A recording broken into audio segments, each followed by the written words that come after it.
Hi friends, எல்லோருக்கும் வணக்கம். எல்லோரும் எப்படி இருக்கீங்க? நல்லா இருக்கீங்களா? இன்றைக்கி நம்ம அடுத்த பார்ட்டு தான் பார்க்க போகிறோம். அதுக்கு முன்னாடி நீங்கள் நம்ம சேனலில் ஃபஸ்ட் டைம் வீடியோ பார்க்குறவங்களா இருந்தீங்கன்னா கண்டிப்பாக நம்ம சேனலை சப்ஸ்கிரைப் பண்ணிக்கோங்க. கீழே இருக்க பெல் பட்டனையும் கிளிக் பண்ணிக்கோங்க. அப்போ ரொம்பவே முக்கியமான விஷயம் என்ன அப்படின்னு கேட்டிங்கன்னா, சேனலில் வீடியோ பார்க்குறது மட்டும் இல்லாமல் ஃபுல்லாக வீடியோ பாருங்கள். வீடியோ ஸ்கிப் பண்ணாமல் பாருங்கள். அப்போ தான் நான் போடுற வீடியோஸோட கதையோட ஒரு தன்மை உங்களுக்கு புரியும். வாங்க வீடியோக்குள்ளே போகலாம் ஃப்ரெண்ட்ஸ். நான் அந்த அக்காக்கிட்ட உடனே கேட்குறதுக்கு தயக்கப்பட்டுட்டு இருந்தேன். அந்த சமயத்தில் சரி அப்படின்னு சொல்லிவிட்டு நான் கிளம்பிட்டேன். நான் இருக்கிற ரூமுக்கு கிளம்பி போனதுக்கப்புறமும் எனக்கு ஒரே சிந்தனையாக இருந்துச்சு. அவங்கக்கிட்ட நம்ம ஏதாச்சும் கேட்கணும் போவோம், அதை நம்ம கேட்டே ஆகணும் அப்படின்னு ஒரு யோசனையாக இருந்துச்சு.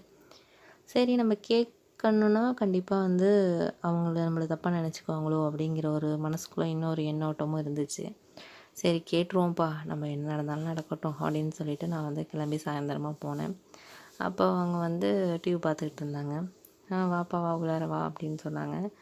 ஏதாச்சும் ஜாமான் அது மாதிரி ஏதாச்சும் வாங்கணுமா, அதனால தான் அண்ணன் சொல்லிட்டு போனார், என்ன ஏதாச்சும் வாங்கணுன்னா சொல்லுங்கள், நான் வாங்கிட்டு வரேன் அப்படின்னு சொன்னேன். அதெல்லாம் ஒன்றும் வாங்க வேண்டியதில்லை, கொஞ்சம் நாளைக்கு சமைக்கிறதுக்கு மட்டும் கொஞ்சம் காய்கறி மட்டும் வாங்கணும், அதை நான் காலையில் போய் நான் மார்க்கெட்டில் வாங்கிக்கிறேன், இப்போல்லாம் அந்த டைமில் வேணாம் அப்படின்னு சொன்னாங்க. வா டீ குடி அப்படின்னு சொன்னாங்க. சரின்னு நானும் உட்காந்து டிவி பார்த்துக்கிட்டு இருந்தேன். என்னப்பா இங்கே ரூமில் போர் அடிக்குதா, அதான் அப்படியே கிளம்பி வந்துட்டியா அப்படின்னு சொல்லிட்டு சிரித்தாங்க. ஆமாங்க்கா, என்னன்னு தெரியல, போர் அடிக்குது தான், எனக்கு ஒரே தனிமையாக இருக்கிற மாதிரி இருக்குது ஒரு மாதிரி, அதனால தான் வந்தேன் அப்படின்னு சொன்னேன். உடனே அவங்க அப்புறம் எங்கள் அம்மாவெல்லாம் பற்றி விசாரித்தாங்க, லைஃப்பை பற்றிலாம் விசாரித்தாங்க. நானும் சொன்னேன், லவ் ஃபெயிலியர் எல்லாமே அவங்கக்கிட்ட நான் ஷேர் பண்ணேன். விடுப்பா, எல்லாம் இதெல்லாம் வாழ்க்கையில் சகஜம்தான், எல்லாமே நம்ம நினச்சவங்களையா கல்யாணம் பண்ணிக்கிறோம், வாழ்க்கையில் நினைக்கிறது ஒன்று நடக்கிறது ஒன்று அப்படின்னு சொல்லி சொன்னாங்க. நான் உங்ககிட்ட ஒன்று கேட்பேன், அதை நீங்கள் பதில் சொல்வீங்களா, அதுக்கு உண்மையை சொல்வீங்களா அப்படின்னு நான் அவங்கக்கிட்ட கேட்டேன்.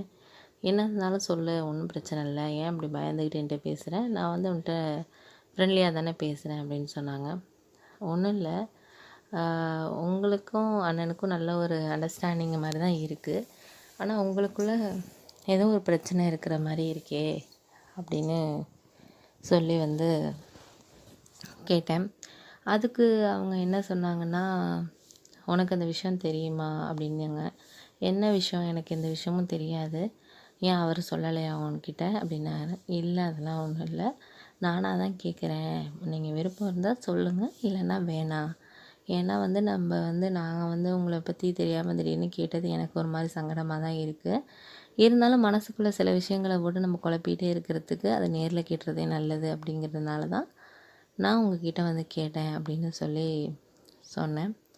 அதுக்கு அவங்க என்ன சொன்னாங்கன்னா, ஆமாம் உண்மை தான், எங்களுக்குள்ள ஒரு சின்ன பிரச்சனை போயிட்டு தான்ப்பா இருக்குது அப்படின்னாங்க. என்ன அது அப்படின்னு கேட்டதுக்கு, அது ஒன்றுகிட்ட சொல்கிறதுக்கு என்ன, எங்களுக்கு 2 பேருக்கும் குழந்தை இல்லை, எனக்கு எல்லாமே நார்மலான ஒரு டாக்டர்கிட்ட காமிச்சோம், எல்லாமே நார்மலாக தான் ஒரு கரெக்டாக இருக்குது அப்படின்னு சொன்னாங்க. ஆனால் அவர் மட்டும் வரவே மாட்டேங்கிறாரு, ஹாஸ்பிட்டலில் காமிக்கிறதுக்கு எதுக்குமே வர மாட்டேங்கிறாரு. ஆனால் ரிலேட்டிவ்ஸ்லாம் குழந்த எனக்கு இல்லை இல்லை அப்படிங்கிற மாதிரி தான் சொல்கிறாங்க, என் மேலே தான் ஏதோ குறை இருக்கிற மாதிரி சொல்கிறாங்க, அது எனக்கு ரொம்ப கஷ்டமாக இருக்குப்பா அப்படின்னு சொன்னாங்க. அப்படியே பேசிக்கிட்டே இருந்தோம். அவர் மேலே குறை இருந்தாலும் என் மேலே தான் குறை இருக்குது அப்படிங்கிற மாதிரி சொல்கிறாங்க, அது எனக்கு ரொம்ப மனசு கஷ்டமாக இருக்குது அப்படின்னு சொன்னேன். சரி பார்க்கலாம் அது அப்படின்னு சொல்லி பேசிகிட்டு இருந்தப்போ என்னாச்சுன்னா, திடீர்னு கரண்ட்டு போயிடுச்சு. அவங்க விளக்கு எடுக்கிறதுக்காக, மெழுகுவர்த்தி எடுக்கிறதுக்காக போனாங்க. சரின்ட்டு நானும் அவங்க பின்னாடியே போனேன். திடீர்னு அவங்க ஸ்லிப்பாகி ஒரு வாசப்படியில் ஸ்லிப்பாக போனாங்க. நான் பிடிச்சிட்டேன் அவங்கள. டக்குன்னு கரண்டும் வந்துருச்சு. அந்த நேரத்தில் எங்கள் 2 பேருக்குள்ளே அந்த ஒரு செகண்டில் எல்லாமே எங்களுக்கு பிடிச்ச மாதிரி, அதாவது என்னையும் அறியாமல் அவங்களோட ஒன்றா இருக்கிற மாதிரியான ஒரு சூழ்நிலை அந்த நேரத்தில் வந்துருச்சு. அவங்களும் அதை வேண்டாம் அப்படின்னு சொல்லலை, தடுக்கலை என்ன. அவங்களும் நான் பண்ணதை அக்செப்ட் பண்ணிக்கிட்டாங்க. அந்த நேரத்தில் என்னையும் அறியாமல் நாங்கள் 2 பேரும் ஒன்றா இருந்துட்டோம். ரொம்பவும் சந்தோஷமாகவும் இருந்தோம்.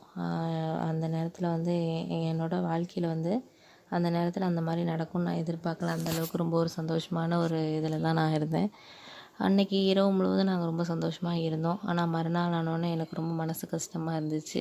அதாவது அவர் எவ்வளோ நம்பிக்கையாக நம்மக்கிட்ட இருந்தார், நம்ம ஒரு நிமிஷத்தில் இந்த மாதிரி பண்ணிட்டோமே அப்படின்னு சொல்லிட்டு என் மனசே என்னை கேள்வி கேட்க ஆரம்பிச்சிருச்சு.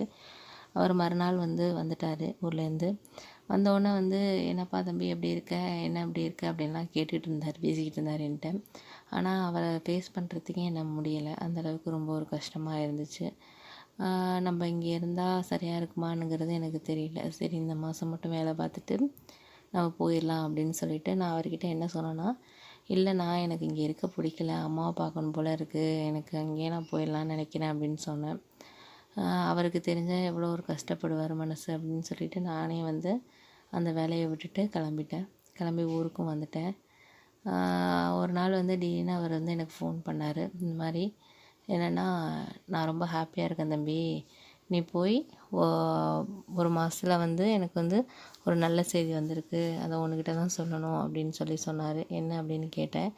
அதுக்கு அவர் வந்து, என்ன தம்பி உன்கிட்ட அந்த முக்கியமான விஷயத்த சொல்கிறதுக்கு எனக்கு ரொம்ப சந்தோஷமாக இருக்குப்பா அப்படின்னு சொன்னார். உடனே நான் என்ன அண்ணா அப்படின்னு கேட்டேன். அதுக்கு அவர் வந்து, இப்போ என் மனைவி வந்து மாசமாக இருக்காங்க, கர்ப்பமாக இருக்காங்க அப்படின்னாரு. எனக்கு ரொம்ப சந்தோஷமாக இருந்துச்சு. எனக்கு வந்து ஒரு விஷயம் நல்லாவே தெரிஞ்சிச்சு. என்ன அப்படின்னா, நம்மளால தான் வந்து கண்டிப்பாக அவங்க வந்து கர்ப்பமாக இருக்காங்க. இவருக்கு வந்து 5 வருஷம் ஆகியும் இவர் வந்து அவங்க ஆகியிருக்க மாட்டாங்க அப்படிங்கிற மாதிரி எனக்கு ஒரு மனசுக்கு தோணுச்சு. ரொம்ப சந்தோஷமாகவும் இருக்குது. நான் அவர்கிட்ட வந்து ரொம்ப சந்தோஷமாக இருக்குன்னு, ரொம்ப ஹாப்பியாக இருக்குது, நல்லபடியாக அவங்கள பார்த்துக்கங்க அப்படின்னு சொல்லி சொன்னேன். எதனால் இந்த கதையை உங்ககிட்ட சொல்கிறேன்னா, நான் செய்தது ஒரு சிறு தவறாக இருந்தாலும் அந்த நேரத்தில் என்ன அறியாமல் அது அவங்க வாழ்க்கையில் ஏதோ ஒரு குழந்தை இல்லைங்கிற ஒரு பிரச்சனையை தீர்த்து வச்சுருக்கு. அது மாதிரி நம்ம வாழ்க்கையில் தவறுன்னு சில நினைப்போம், அது சில பேருக்கு வந்து நன்மையாக அமையும். இந்த கதை இதோட முடியுது ஃப்ரெண்ட்ஸ். இந்த வீடியோ உங்களுக்கு பிடிச்சிச்சுன்னா வீடியோவை லைக் பண்ணிடுங்க, ஷேர் பண்ணிடுங்க, கமெண்ட் பண்ணிடுங்க ஃப்ரெண்ட்ஸ்.